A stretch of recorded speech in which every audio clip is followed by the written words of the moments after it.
اگر قیامت کے روز سب کا حساب کتاب ہوگا تو پھر نبی صلی اللہ علیہ وسلم نے اپنے رفقا کو اللہ تعالیٰ سے عذاب قبر سے پناہ مانگنے کے لیے کیوں تاکید فرمائی ہے؟ کیا یہ عذاب حساب کتاب سے پہلے ہی شروع ہو جائے گا؟ اس سلسلے میں حضور صلی اللہ علیہ وسلم کی یہ حدیث بہت مشہور ہے کہ ایک مرتبہ آپ دو قبروں کے پاس سے گزرے تو فرمایا دونوں مردوں کو عذاب ہو رہا ہے، ایک تو وہ شخص جو پیشاب کے چھینٹے سے خود کو نہیں بچاتا تھا، اور دوسرا وہ جو چغل خور تھا۔ اس حدیث مبارکہ سے کیا یہ بات ثابت ہوتی ہے کہ عذاب قبر مندرجہ بالا گناہوں کے سرزد ہونے ہی پر ملے گا؟ دیکھیں یہ مسئلہ جو ہے عذاب قبر کا، یہ کافی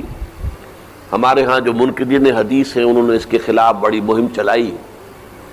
لیکن قرآن مجید سے بھی یہ ثابت ہے اور احادیث سے تو بہت ہی صراحت کے ساتھ ثابت ہے۔ اور اس کو سمجھیے یہ کہ اصل میں آخری فیصلے تو اسی وقت ہوں گے، جنت میں داخلہ اور جہنم میں داخلہ تو اسی وقت ہوگا، قیامت کے بعد، حساب کتاب کے بعد۔ لیکن یہ ہے کہ جیسے میں ایک سادہ سے تمثیل سے آپ کو سمجھا دوں، امتحان ہو چکا ہے، نتیجہ تو نکلنا ہے، فرض کیجئے کہ 1 مارچ کو یا 1 اپریل کو نتیجہ ڈکلیئر ہوگا، کون کامیاب کون ناکام۔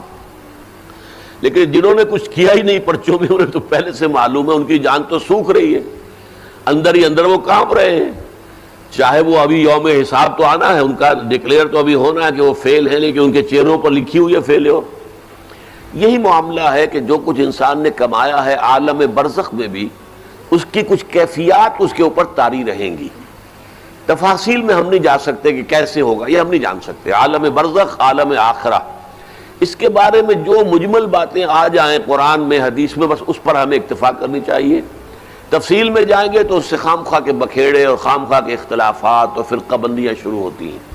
لیکن کوئی نہ کوئی عکس ہے۔ سورہ فرقان میں فرمایا یضاعف لہ العذاب یوم القیامہ، قیامت کے دن اس کے لیے عذاب دگنا کر دیا جائے گا۔ تو معلوم ہوا کہ قیامت سے پہلے بھی کوئی نہ کوئی عذاب کی کیفیت تھی، اور حضور نے فرمایا ہے، اور یہ ایسا ہی ہے عذاب، جو دوسری مثال سے سمجھیے کہ آپ خواب دیکھتے ہیں اور خواب میں فرض کیجئے سانپ نے آپ کو ڈس لیا ہے، تو جو کیفیت ہوگی وہ بعین ہی آپ کی ہو جاتی ہے، اور آپ خوف زدہ ہو کر آنکھ کھلتی ہے تو بالکل وہی کیفیت آپ کی ہے۔ یا شیر آپ پر حملہ کر رہا تھا تو جو خوف کی کیفیت تھی، جاگے ہیں تو وہی کیفیت ہے۔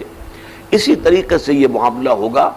اور حضور نے فرمایا ہے کہ ہر قبر جو ہے وہ یا تو جنت کے باغیچوں میں سے ایک باغیچہ ہے اور یا دوزخ کے گڑھوں میں سے ایک گڑھا ہے۔ اور بعض جگہ یہ کہا گیا ہے کہ جیسے ہی قبر میں داخل ہوتا ہے تو اس کے بعد جو ہے یا کھڑکی کھول دی جاتی ہے جنت کی طرف سے کہ ٹھنڈی ہوائیں اور خوشبوئیں آتی ہیں، اور یا یہ کہ وہ ایک کھڑکی کھول دی جاتی ہے جہنم کی طرف سے کہ جس سے کہ لو آتی ہے، لپٹ آتی ہے آگ کی۔ تو بس اس پر اجمالاً اسی درجے میں ماننا چاہیے۔ باقی یہ کہ اصل حساب کتاب کے بعد اس پراپر جنت میں داخلہ اور پراپر جہنم میں داخلہ جو ہے وہ تو ہوگا قیامت کے بعد ہی۔